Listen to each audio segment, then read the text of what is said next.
এখন আমি নিয়ামতপুর গ্রামে, আর আমি তুলে ধরবো নিয়ামতপুর গ্রামের ঐতিহ্য ও সৌন্দর্য আজকের এই ভিডিওতে।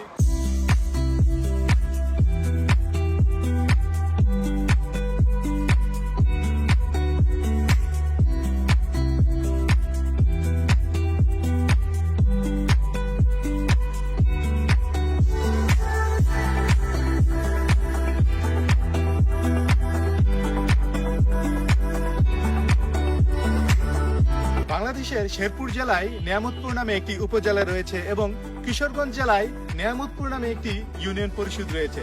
আর এখন আমি আছি ব্রাহ্মণবাড়িয়া জেলার কসবা উপজেলার মূলগ্রাম ইউনিয়নের নিয়ামতপুর গ্রামে।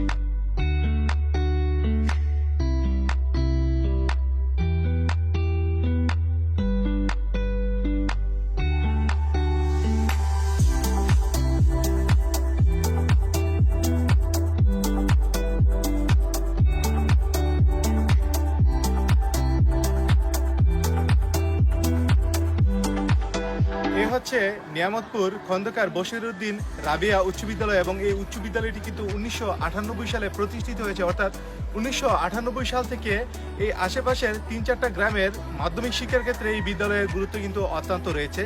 তবে বিদ্যালয় প্রাঙ্গণটি দেখতে খুব একটা সুন্দর না হলে কিন্তু এর শিক্ষার মান মোটামুটি ভালো। বাংলাদেশে এই ধরনের স্কুল আছে কিনা আমার সন্দেহ, কারণ আমাদের প্রত্যেকটা স্কুলই কিন্তু খুব সুন্দর একাডেমিক ভবন দ্বারা নির্মিত হয়েছে, কিন্তু এই বিদ্যালয়টি কিন্তু এখনো কোনো একাডেমিক ভবন নাই। একাডেমিক ভবন না থাকায় এই এলাকার শিক্ষা ক্ষেত্রে একটু ব্যাঘাত সৃষ্টি হচ্ছে। সরকারের কাছে বিশেষ অনুরোধ জানাবো এই বিদ্যালয়ের একাডেমিক ভবন নির্মাণে একটু গুরুত্ব দেন।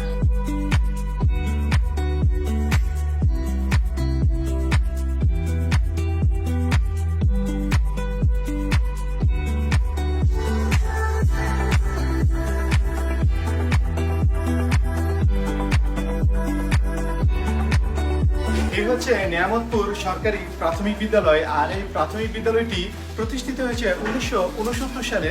1969 সাল থেকে নিয়ামতপুর গ্রামের ছোট ছোট ছেলে মেয়েদের প্রাথমিক শিক্ষা ক্ষেত্রে এই বিদ্যালয়ের গুরুত্ব অত্যন্ত রয়েছে এবং আমার দেখা মতে এই বিদ্যালয়টি সব থেকে সুন্দর একটি বিদ্যালয় এবং আপনারা এই ভিডিওর মধ্যে দেখতে পাচ্ছেন যে বিদ্যালয়ের আসলে চিত্রটা অত্যন্ত সুন্দর এবং এটার যে চিত্রকর্ম তুলে ধরা হয়েছে, অর্থাৎ ছোট ছোট ছেলেমেয়েরা কিন্তু তার এই চিত্রের মাধ্যমে বিভিন্ন অক্ষর বিভিন্ন শিক্ষা গ্রহণ করতে পারছে। অর্থাৎ প্রত্যেকটা দেয়ালে এবং প্রত্যেকটা পিলারেই যে সুন্দর ফুটিয়ে তোলা হয়েছে যে বিভিন্ন চিত্রকর্ম, তা কিন্তু সত্যি অসাধারণ।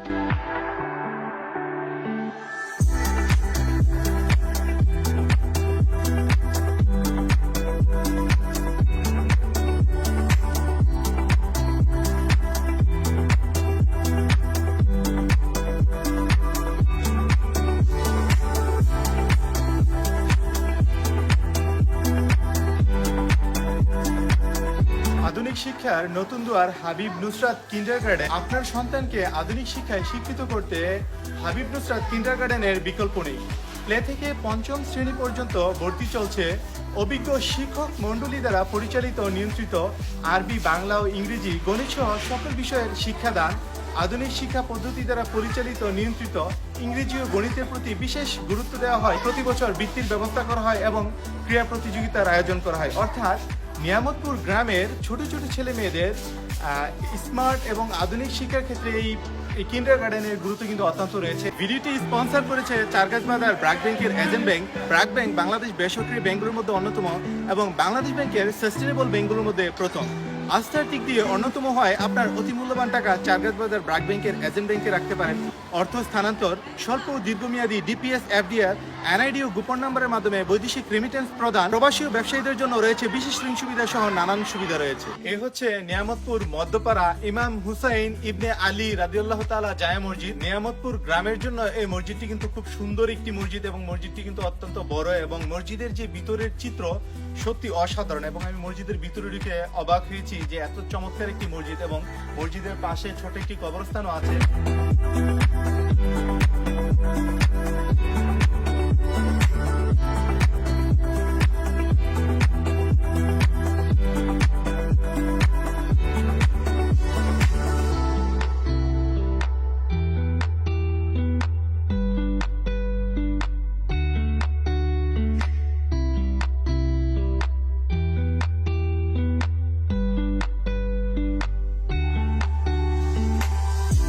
হচ্ছে নিয়ামতপুর বাজার, অর্থাৎ নিয়ামতপুর গ্রামে কিন্তু একটি বাজারও রয়েছে। বাজারটি ছোট এবং বাজারটি হচ্ছে নিয়ামতপুর গ্রামের একদম পূর্বাংশে। নিয়ামতপুর বাজারের পরে হচ্ছে মুলুগ্রাম বাজার, অর্থাৎ মুলুগ্রাম বাজার এবং নিয়ামতপুর বাজার কিন্তু পাশাপাশি।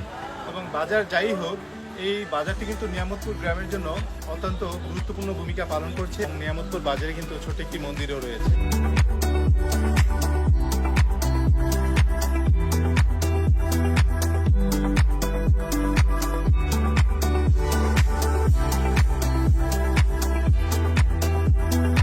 এই হচ্ছে নিয়ামতপুর রেজবিয়া দরবার শরীফ, অর্থাৎ এটা হচ্ছে একটি খানকা শরীফ। এখানে কিন্তু উরুস সংগঠিত হয়েছিল গতকালকে। আমি আজকে এসেছি। আজকে জায়গাটা একটু এলোমেলো, কারণ উরুসের যে প্যান্ডেল বা এইগুলা কিন্তু এখন খোলামেলা করছে।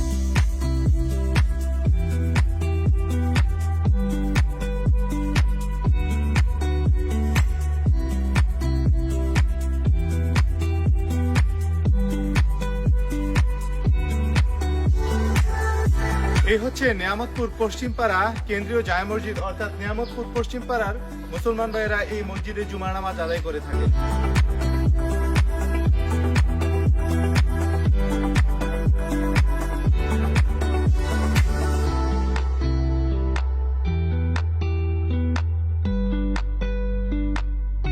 কবি ও গবেষক ডক্টর এস.এম. শাহানুর হাতে প্রণীত কসবা উপজেলার ইতিবৃত্ত থেকে জানা যায়, নিয়ামত থেকেই নিয়ামতপুরের উৎপত্তি। নিয়ামত আলী নামে একজন মাঝি প্রথম এই গ্রামে বসতি শুরু করে, আর সেই নিয়ামত আলী থেকেই নিয়ামত আর নিয়ামতের সাথে পুরপ্রত্যয় যুক্ত হয়ে নিয়ামতপুর নামকরণ হয়েছে বলে জানা যায়। এই হচ্ছে নিয়ামতপুর কেন্দ্রীয় ঈদগাহ মাঠ, অর্থাৎ নিয়ামতপুর গ্রামের সকল মুসলমান ভাইয়েরা কিন্তু এখানে ঈদের জামাত আদায় করে থাকেন।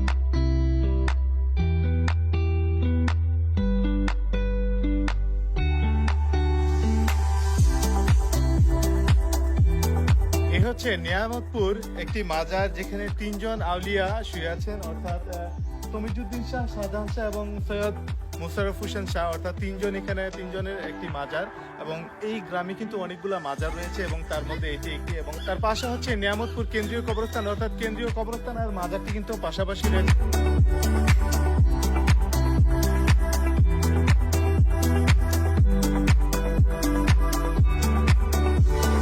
হচ্ছে নিয়ামতপুর খেলার মাঠ, অর্থাৎ নিয়ামতপুর গ্রামের একটি ফুটবল খেলার মাঠ। এবং এই মাঠে কিন্তু বিভিন্ন টুর্নামেন্ট হয়ে থাকে। এবং আমরা জানি খেলাধুলা স্বাস্থ্যের জন্য অত্যন্ত ভালো, এবং খেলাধুলা মানুষের মানসিক বিকাশে অত্যন্ত গুরুত্বপূর্ণ ভূমিকা পালন করে।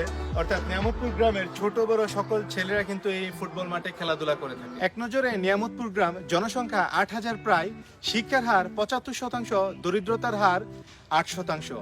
এই গ্রামের আয়তন 1 বর্গ কিলোমিটার। এছাড়াও এখানে রয়েছে মসজিদ 4টি, উচ্চ বিদ্যালয় 1টি, প্রাথমিক বিদ্যালয় 1টি, মাদ্রাসা 1টি, মাজার 5টি, খেলার মাঠ 1টি, একটি স্বাস্থ্য কমপ্লেক্স রয়েছে। এই হচ্ছে নিয়ামতপুর গাউসিয়া, খালিকিয়া, মান্নানিয়া, হাফিজিয়া মাদ্রাসা ও এতিমখানা, অর্থাৎ এই মাদ্রাসাটিতে কিন্তু নিয়ামতপুর গ্রাম এবং তার আশেপাশের গ্রামের ছোট ছোট ছেলেমেয়েরা হাফিজি পড়াশোনা করে থাকেন, কোরআন শিক্ষা গ্রহণ করে থাকেন।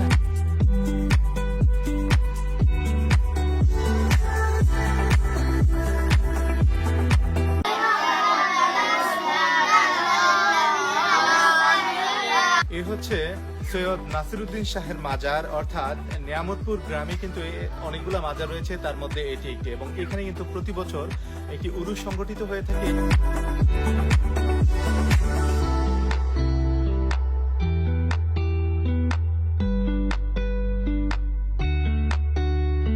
নিয়ামতপুর গ্রামে কিন্তু এটি একটি মাজার। এটি কার মাজার আমার সঠিক জানা নেই।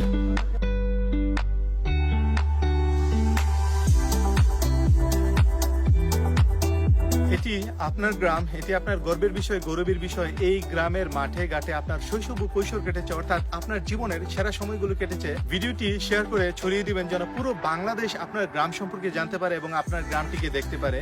আজকে এই পর্যন্তই। আবার দেখা হবে অন্য কোনো গ্রাম থেকে, অন্য কোনো বাজার থেকে বা অন্য কোনো বিদ্যালয় থেকে। ভালো থাকুন, সুস্থ থাকুন, ধন্যবাদ।